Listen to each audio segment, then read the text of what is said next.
Dalam tugas pembahasan tokoh yang dianggap bereputasi baik dalam implementasi nilai dasar Aneka, kami memilih Insinyur Soekarno, B.J. Habibie, dan Abdurrahman Wahid. Berikut ulasan selengkapnya mengenai 3 tokoh yang kami pilih.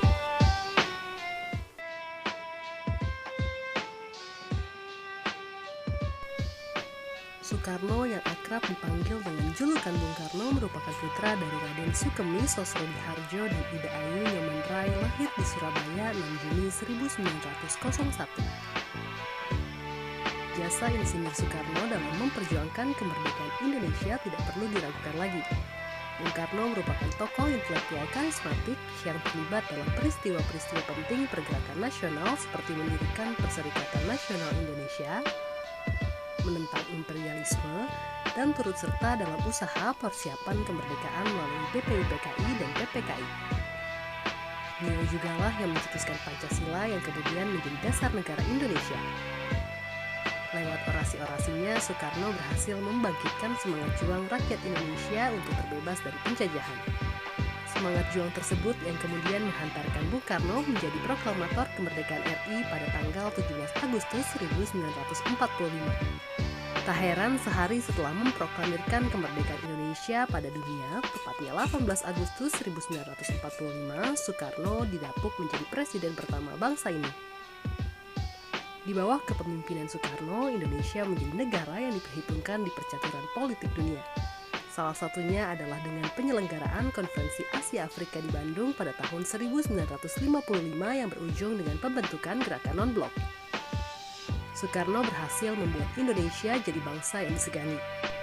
Dengan sikap kerasnya terutama dengan negara-negara barat, Soekarno berhasil membangun kredibilitas Indonesia di mata dunia.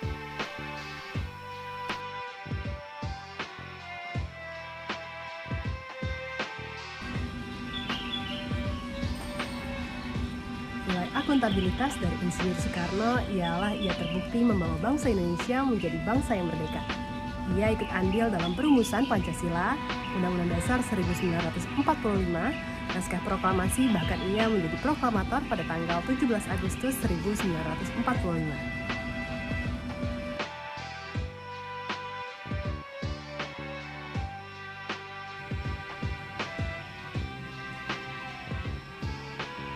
Nilai nasionalisme yang melekat pada diri Insinyur Soekarno tentu tidak dapat diragukan lagi. Begitu banyak jasa dari Bung Karno dalam memperjuangkan kemerdekaan Indonesia. Rasa cintanya terhadap bangsa dan tanah air, serta segala perjuangan dan pengorbanan yang dicurahkan oleh Bung Karno hingga Indonesia dapat mencapai titik kemerdekaan, tentunya dapat mencerminkan nilai nasionalisme yang begitu kuat dari diri Bung Karno.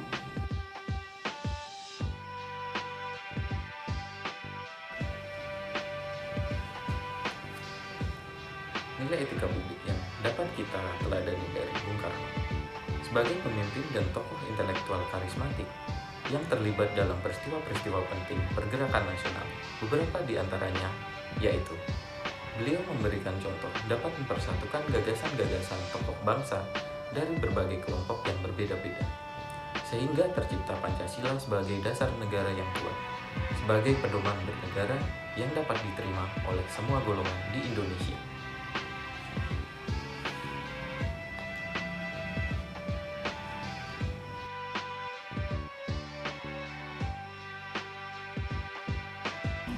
Nilai komitmen mutu dari Soekarno ialah ia memiliki banyak gagasan di dunia internasional. Salah satunya ialah keprihatinannya terhadap bangsa Asia Afrika yang belum merdeka dan belum bisa menentukan nasibnya sendiri, membuat ia menginisiasi Konferensi Asia Afrika pada tahun 1955 di Bandung dan menghasilkan Dasar-Sila Bandung.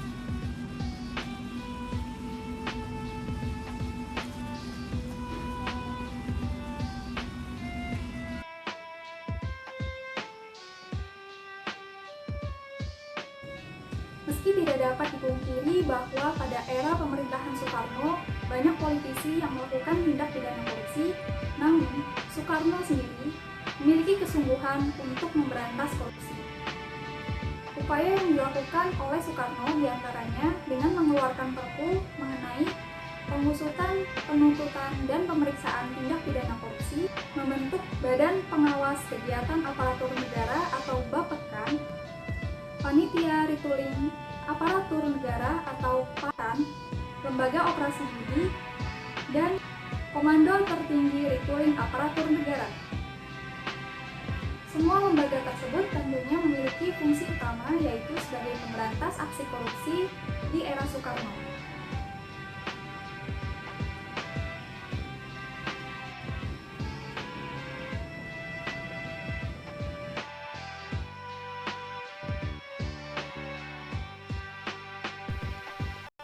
Baharudin Jusuf Habibie atau yang dikenal sebagai B.J. Habibie merupakan pria Parepare, Sulawesi Selatan, kelahiran 25 Juni 1936. Di masa kecil, Habibie telah menunjukkan kecerdasan dan semangat tinggi pada ilmu pengetahuan dan teknologi, khususnya fisika. Selama 6 bulan, ia kuliah di Teknik Mesin Institut Teknologi Bandung dan dilanjutkan ke Jerman. Dengan dibiayai oleh ibunya, Raden Ajeng Tuti Marini, Habibie muda menghabiskan 10 tahun untuk menyelesaikan studi S1 hingga S3 di Aachen, Jerman. Kejeniusan B.J. Habibie membawa namanya menjadi sosok yang sangat menginspirasi kaum muda Indonesia. Dirinya dikenal melalui sejumlah karya di bidang ilmu pengetahuan dan teknologi seperti pesawat N250 serta teori crack propagation yang diadopsi menjadi salah satu standar keselamatan dunia penerbangan. Kecerdasan dan kesuksesan Habibie di negeri orang tidak melunturkan rasa cintanya terhadap bangsa dan negaranya sendiri. Habibie memilih untuk kembali ke Indonesia dan memberikan sumbangsihnya di bidang teknologi Indonesia. Sementara itu, kiprah tertingginya di percaturan politik diisi pengalaman menjabat Presiden Republik Indonesia yang ketiga. Segala pencapaian tersebut rasanya cukup untuk membuktikan kapasitas bahwa beliau adalah tokoh yang mencerminkan nilai-nilai aneka.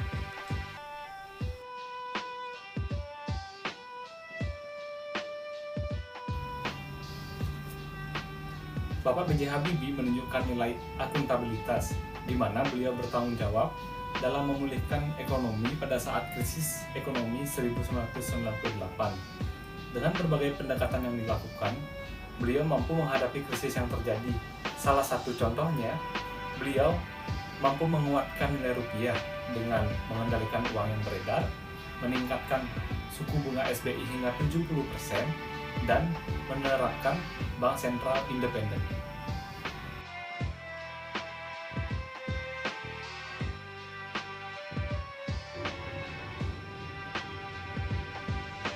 Bapak B.J. Habibie beberapa kali mendapatkan tawaran dari negara-negara lain, seperti Jerman dan Filipina.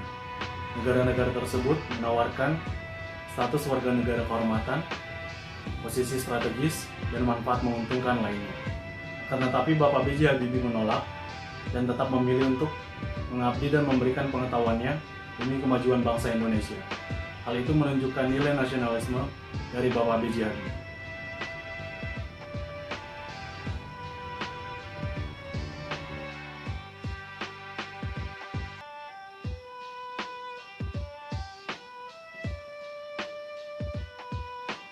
Berikutnya adalah nilai etika publik dari seorang B.J. Habibie. Cerminan tersebut dapat digambarkan dengan sosok B.J. Habibie yang selalu disiplin terhadap waktu.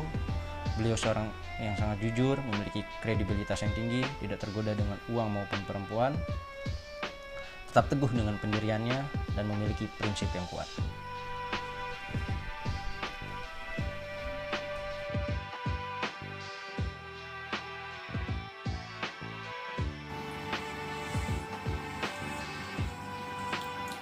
Selanjutnya, nilai komitmen mutu. Bapak B.J. Habibie dikenal sebagai seseorang yang sangat cerdas. Beliau banyak melahirkan inovasi-inovasi baru yang bermanfaat bagi orang banyak. Beberapa di antaranya, yang pertama, teori crack progression. Teori ini digunakan untuk memperkirakan titik awal keretakan yang terjadi pada sayap pesawat terbang. Yang kedua, Habibie Economics. Salah satu cara yang dilakukan Bapak B.J. Habibie untuk memperbaiki ekonomi Indonesia di masa krisis moneter. Dan yang terakhir, pesawat N250 dan R80.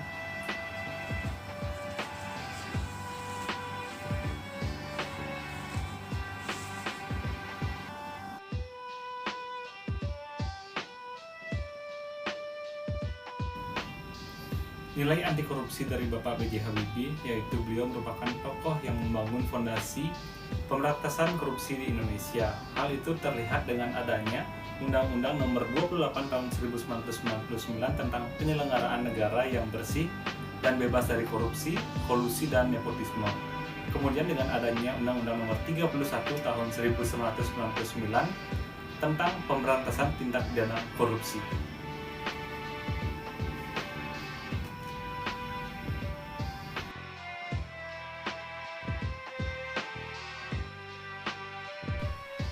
Abdurrahman Wahid atau yang akrab disapa Gus Dur menjabat Presiden RI keempat mulai 20 Oktober 1999 hingga 24 Juli 2001. Beliau lahir tanggal 4 Agustus 1940 di Desa Denanyar, Jombang, Jawa Timur. Gus Dur adalah putra pertama dari 6 bersaudara. Ayahnya adalah anak pendiri organisasi besar Nahdlatul Ulama yang bernama Kiai Haji Wahid Hasyim. Sedangkan ibunya bernama Hajah Solehah adalah putri pendiri pesantren Denanyar Jombang Kiai Haji Bisri Syamsuri. Dari perkawinannya dengan Sinta Nuriyah, mereka dikaruniai 4 orang anak, yaitu Alisa Kotrunada Munawaroh, Zanuba Arifah, Anita Hayati Nufus, dan Inayah Wulandari. Gus adalah panggilan kehormatan khas pesantren kepada seorang anak kiai yang berarti abang atau mas. Putra mantan Menteri Agama di Kabinet pertama RI, Kiai Haji Wahid Hasyim ini mendapat banyak penghargaan baik dari dalam maupun luar negeri. Sebut saja Ramon Magsasa Award, penghargaan yang cukup prestisius di bidang kepemimpinan, atau Mabal Valor, penghargaan atas keberaniannya membela hak-hak kaum minoritas. Presiden Susilo Bambang Yudhoyono pernah menyebut Gus Dur sebagai Bapak Pluralisme Indonesia atas gagasan-gagasan universal mengenai pentingnya menghormati perbedaan sebagai bangsa yang beragam.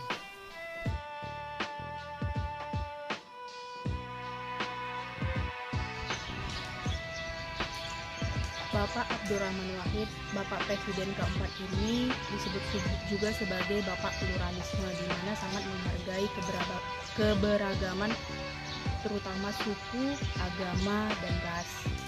Pada saat menjabat sebagai Presiden keempat, beliau mencabut Impres nomor 14 tahun 1967 tentang larangan perayaan Imlek dan kemudian mengeluarkan Kepres tentang peresmian hari libur perayaan Imlek bagi yang merayakan.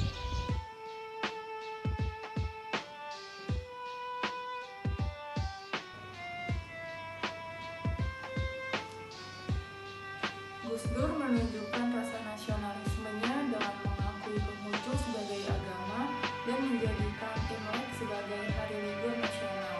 Hal ini sesuai salah satu prinsip dari nasionalisme, yaitu hasrat untuk mencapai kesatuan.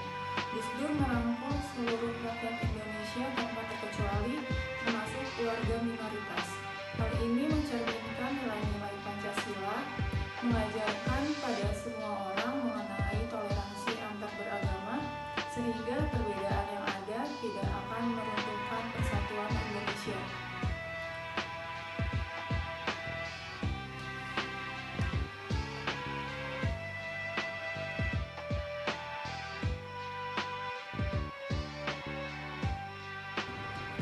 Selanjutnya, etika publik.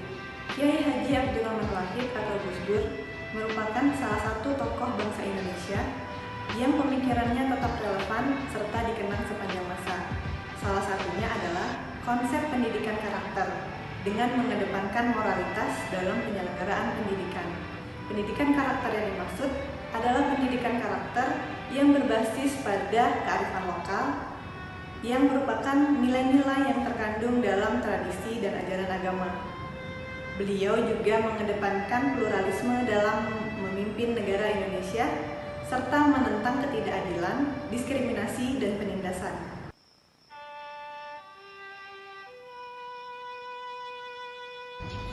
Komitmen mutu tidak terlepas dari 4 komponen, yaitu efektivitas, efisiensi, inovasi, dan mutu. Salah satu inovasi yang dilakukan oleh Presiden Abdurrahman Wahid pada masa kepemimpinannya adalah mencanangkan GAUN, Gerakan Aksesibilitas Umum Nasional, pada tanggal 4 Juni 2000 di Jakarta. GAWON adalah gerakan penyandang disabilitas untuk mengadvokasi ketersediaan aksesibilitas pada infrastruktur bangunan publik, sarana transportasi publik, jalur pedestrian, dan layanan ramah disabilitas sebagai kesamaan hak dalam berkota. Stasiun Kereta Api Gambir sebagai pilot proyek GAWON membangun 21 fasilitas kemudahan bagi disabilitas seperti tempat parkir akses, toilet akses, bel bantuan khusus, huruf braille pada pegangan tangga, serta petugas terlatih yang ramah disabilitas.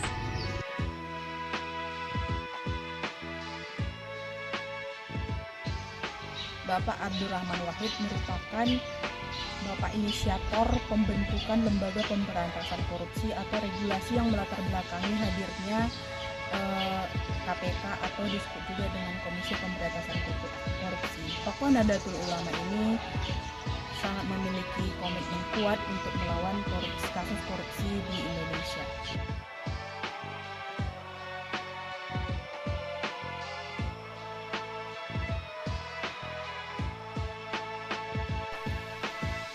Itulah alasan mengapa 3 tokoh tersebut kami pilih karena kami anggap memenuhi nilai dasar aneka.